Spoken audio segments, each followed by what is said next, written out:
Model hash. SAXFRM-2x5.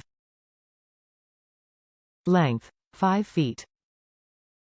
One end has 2 XLR Male Connectors. Other end has 2 RCA Male Connectors. Condition. New.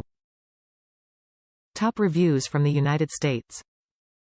They're connected to a stereo worth over $12,000. They sound great, transparent.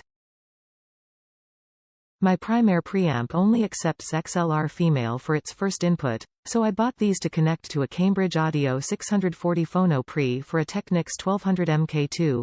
The amp is a Krell and the speakers are phenomenal ATC, so it's all audiophile grade.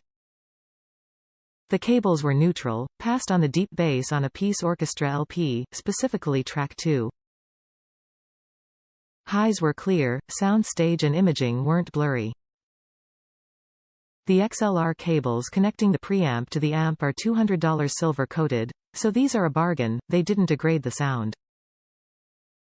Does the job. I bought this to use with a church sound system that I set up and take down every Sunday morning. I have been using it for several months and so far there are no issues with this item. It seems to be well made and does not create any noise. You can certainly spend more and get a heavier duty model, but for the price this one does a good job.